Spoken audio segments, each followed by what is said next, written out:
I come from a classical Indian middle class family. I started, I was an average student, so nothing exceptional in my early life. Average student, did okay, wanted to join Indian Army. For some strange reason, the army did not like me as much, so got rejected.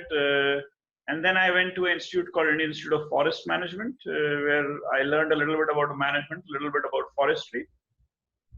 And then my first job was in forest, as it should be. I was in a remote place, living a pretty Tarzan kind of life, chasing elephants and bear and seeing snakes hanging around. But spending those 2-3 years, around that time, I also got married, and my wife found the forest not as enchanting as I thought I did. And so I was given a short timeline to find a job which was not really in the forest. I looked for every potential job.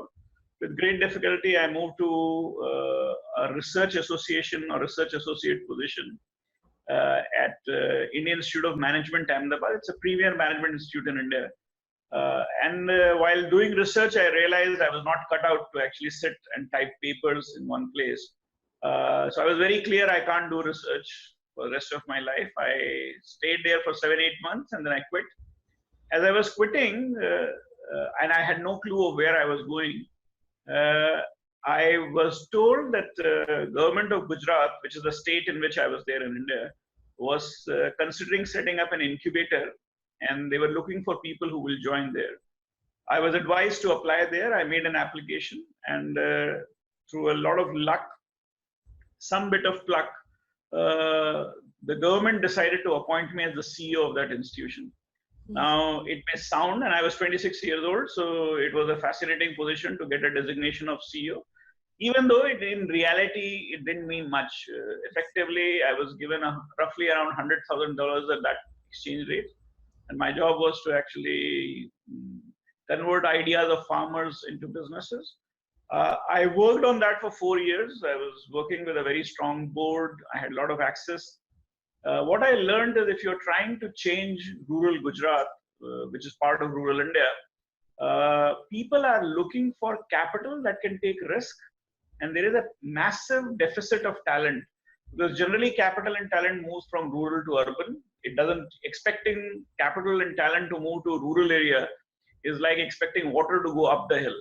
Yes. And so what we realized very quickly is that without capital, without talent, you can't really change rural India to the extent that needs to be changed. I went back to my board. I tried to convince my board that I have got this fascinating new insight. It seemed to them that my insight was fairly well known, because one of the board members said, well, whether you go to Silicon Valley or any part of the world, capital and talent is a global problem. Yes. So it's nothing so fascinating that you have found out.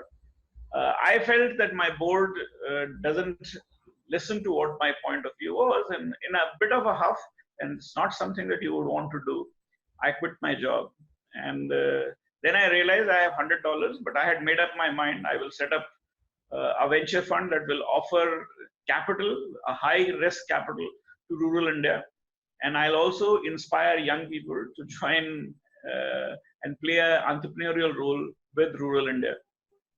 So with this great idea, with my $100, which was my personal life saving, I jumped out. I started a fund called Avishkar in 2001 October. And then I borrowed roughly $1,500 or $2,000 to set up a company called IntelliCap, or Intellectual Capital, which basically one was a venture capital fund, one was a intellectual capital, or a company that will attract talent from across the world. You can understand a forester, 29-year-old with very limited access, no capital, has never made any investments, trying to start something out. I was really struggling very badly. I struggled my way to $1 million in 2005.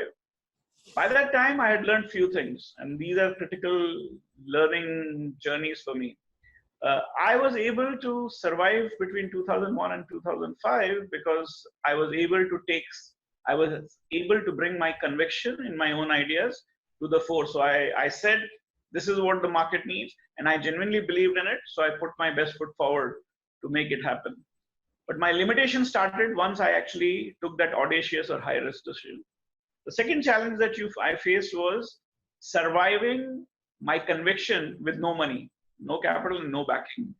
And that is when I actually surrounded myself with people who were much more capable, much more qualified, and much more knowledgeable about what I was doing. What I realized is reflected glory works in pushing you up, because I may have the conviction, I may have the desire to bring about a change, but without the experience and the skills of others, I won't go very far.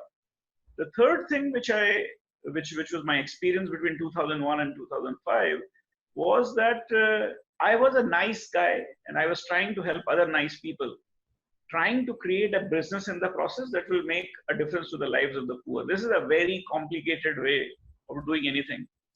If you want to scale things up, you have to keep them simple.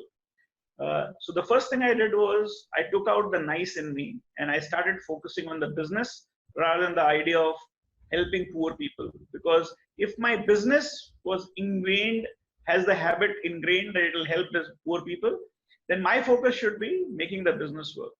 And that was the third thing that we focused on. Find good businessmen, help them with the idea where they can integrate the low income or poor population in their business model, and then just focus on the business, because the business will help the poor. And that part, by the time 2005 happened, I have some idea on that. And that made my story much more simpler to tell. I started pitching much more accurately. And so I went from $1 million, which I had raised by 2005, to around $14 million by 2007. And then as my articulation became better and better, and some of our execution also followed, I have jumped up to 200, 300, 500. Now we are roughly around 750 million, 800 million, hoping to reach $1 billion by next year.